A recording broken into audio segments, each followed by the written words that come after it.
Quand vous avez envie d'abandonner, n'abandonnez pas. Quand tu penses à abandonner, n'abandonne pas. Quand t'as l'impression que tu vas pas y arriver, continue. Quand ils te disent que tu ne peux pas, réfléchis. Qui sont-ils pour dire ça? Quand ils te disent que tu vas pas y arriver, ne les crois pas. Ne les crois pas. Tu dois être infatigable. N'abandonne pas. Reste dans le truc. Reste focus. Abandonner, ça garantit l'échec. Parce qu'une fois que vous avez abandonné, vous n'avez plus aucune chance de réussir. Plus aucune. Aucune. Le simple fait de se réveiller chaque jour, de mettre un pied devant l'autre, c'est ça qui vous permet au moins de rester dans la course. Mais vous pouvez choisir au milieu de tout ce qui se passe, d'être heureux en dépit des événements. Vous voyez, beaucoup d'entre nous, à cause de notre vision limitée de nous-mêmes, commençons à se concentrer sur nos problèmes et leur permettre de nous submerger. Nous commençons à penser que nous n'avons pas d'option. Nous commençons à croire qu'il n'y a pas d'issue. Eh bien, devinez quoi? Il y a toujours une issue. Toujours. Là où il y a de la volonté, il y a une issue. Nous avons deux choix principaux dans la vie. Nous pouvons soit accepter les choses telles qu'elles sont, soit prendre la responsabilité de les changer. Vous voyez?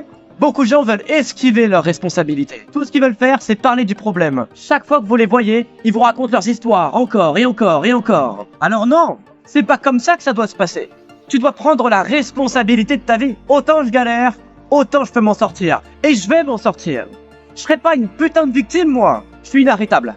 Je me laisserai pas abattre. Vous devez faire ce genre de déclaration à vous-même. Je n'ai jamais rencontré quelqu'un qui ait réussi de manière incroyable dans n'importe quel domaine de sa vie, sans avoir souffert, avoir sué, sans avoir fait des sacrifices, sans avoir gardé son focus et s'être battu à travers les larmes, les épreuves et les tests. Si vous avez un rêve et que vous vous y engagez, il se réalisera. Mais vous devez faire preuve de patience et vous engager dans une action cohérente. Parce que nous vivons dans un monde, mesdames et messieurs, où les gens veulent une satisfaction instantanée. Et ils veulent tout de suite.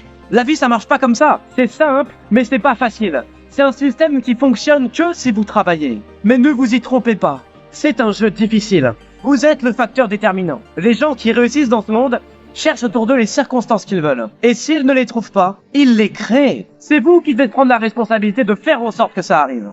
La facilité n'est pas une option. Cependant, mesdames et messieurs, ce que vous allez découvrir, c'est que ça en vaut la peine. Écrivez 5 raisons pour lesquelles atteindre votre but vaut le coup. Qu'est-ce qui vous donnera de la motivation? Qu'est-ce qui va allumer en vous le courage de vous relever et de revenir encore et encore et encore? Quelle raison avez-vous de rester en lice? Quelle source pouvez-vous puiser? Qu'est-ce qui vous prend aux tripes? Qu'est-ce qui te donnera le courage de t'accrocher? Écoutez-moi, moi je vais vous dire comment on fait. D'abord, quand on est sans argent, sans ressources, sans financement, sans soutien, lorsqu'on est sans rien, la première chose qu'on puisse faire, c'est de rêver. Donc on écrit notre rêve, on répète ce rêve, on regarde ce rêve, on parle de ce rêve, on dort avec ce rêve, on se réveille avec, et porte ce rêve.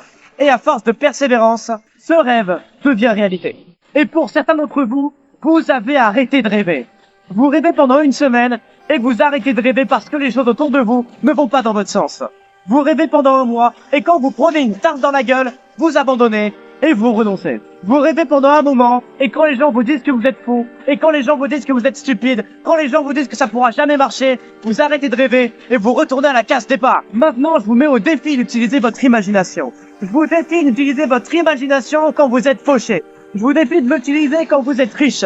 Je vous défie de rêver en toutes circonstances, de continuer à regarder votre rêve, de continuer à vous concentrer là-dessus, de continuer à poursuivre votre rêve, parce que c'est votre capital sur Terre. Sans votre rêve, vous n'avez pas de raison de vivre, vous n'avez pas de raison d'avancer, vous n'avez pas de raison de résister, parce que la vie viendra vous mettre à bout, elle viendra vous tester peu importe les circonstances. Si ce rêve n'est pas dans votre tête, s'il n'est pas assez fort, s'il ne vibre pas en vous, si vous n'incarnez pas, vous ne tiendrez pas, vous ne survivrez pas. Parce que la vie viendra vous mettre des claques, tout le temps, tous les jours. Elle sera sur vos côtes, elle sera à vos trousses. C'est à vous de puiser en votre rêve la force de courir pour qu'elle ne puisse jamais vous abattre. Alors quoi qu'il se passe, pensez à votre rêve et faites en sorte qu'il vous donne la force de courir.